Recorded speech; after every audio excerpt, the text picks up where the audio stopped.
Oh, yeah, I'm not done. Let's continue with part two. It may be a part three, but let's see if I can squeeze the rest of it in with part two. Ezekiel chapter 28, finishing off and resuming with verse 16. By the abundance of your trading, you became filled with violence within and you sinned. Now it's going back and forth because don't forget, like I told you in part one, it's talking to a fleshly man who was a king of Tyre, but it's also speaking against that spiritual, demonic, obsessed force within him, which is Lucifer / Satan himself. So verse 16 is going back to talking to that fleshly man, the king of Tyre, who's portraying characteristics of Satan. But when you look at the finishing part of verse 16, it goes back to Lucifer. Therefore I cast you as a profane thing out of the mountain of God, or Elohim, or Yahweh. And I destroyed you, O covering cherub, from the midst of the fiery stones. Do not ask me until Father gives me some insight of what the midst of fiery stones mean, because it was also spoken right here. I do not know that yet until that is spiritually revealed to me. Verse 17, your heart was lifted up because of your beauty. Your heart was lifted up because of your beauty. Every precious stone was your covering, the sardius, topaz, and diamond, etc. He was beautiful. Lucifer was. Your heart was lifted up because of your beauty. You corrupted your wisdom for the sake of your splendor.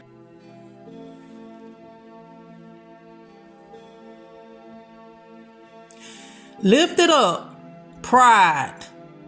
His beauty and his wisdom caused him to have pride, which I showed you in part one. That is one of the 7 deadly sins, and it's the top one that's listed. So because of his beauty and his wisdom, it caused pride. It even said you corrupted your wisdom for the sake of your splendor. I cast you to the ground. I laid you before kings that they may gaze at you. These last 3 sentences are going back to the king of Tyre. It's talking, like I told you, it's talking to the fleshly king of Tyre, but it's also speaking against that spirit of Satan that's dwelling in him. Let's keep going. Now let's look at Isaiah chapter 14, going all the way over here to Lucifer. The fall of Lucifer, Isaiah chapter 14, beginning at verse 12. He's also condemned right here. All right. This is literally talking to the fall of Lucifer himself. How you are fallen from heaven, O Lucifer, son of the morning. How you are cut down to the ground, you who weakened the nations. For you have said in your heart, I will ascend into heaven. I will exalt my throne above the stars of Elohim, our God. I will also sit on the mount of congregation on the farthest sides of the north. I will ascend above the heights of the clouds. I will be like the Most High. Yet you shall be brought down to Sheol, to the lowest depths of the pit.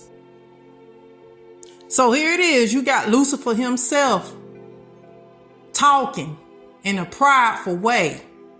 He thinking he can be like God the Most High. He thinking he can be exalted. And for those that are in the Illuminati system, they have no choice but to praise him. Again, this is all correlating with the satanic music industry. And it's correlating with other things as well, because I know people outside of the Illuminati system works with Satan, Satanists, and mediums, and witches, and warlocks. But right now, I'm pointing us all out, dealing with the music industry.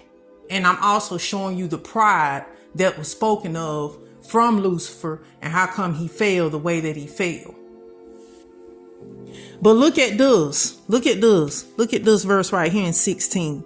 Those who see you will gaze at you and consider you, saying, is this the man who made the earth tremble, who shook kingdoms, who made the world as a wilderness and destroyed the cities, who did not open the house of his prisoners?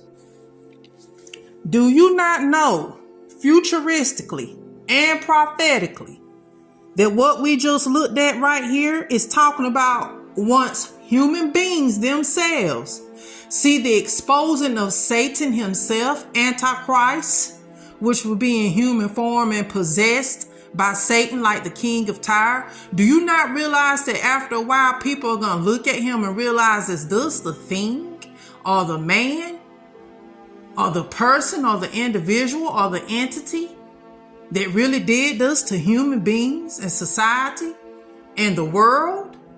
They are. We're going to gaze upon this and say, is this the thing that really destroyed mankind? Is this the thing that we were truly worshiping and being deceived and tempted by? Yeah.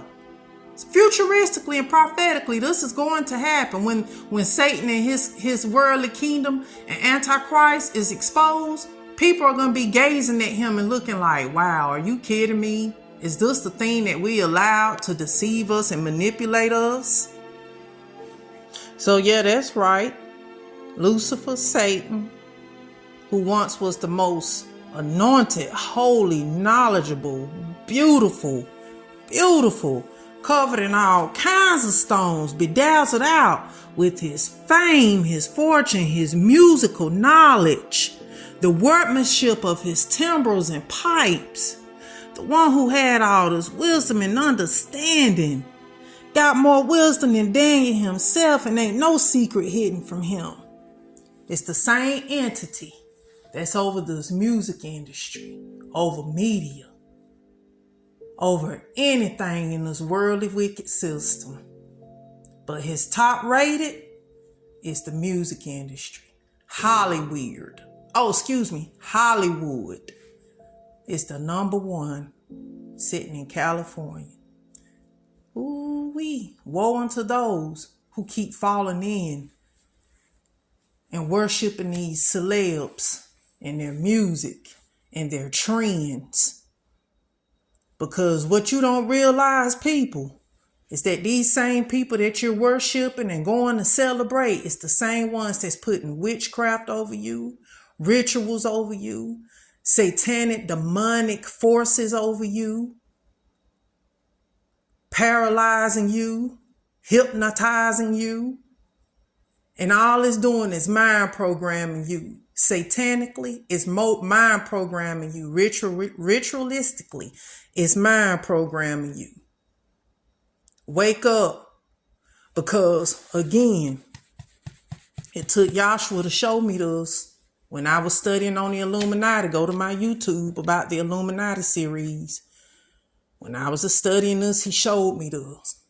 Yahshua, excuse me, Satan himself is over the music industry. And biblically, this is why. Along with everything else, worldly, wicked wise. I want to show you that right quick.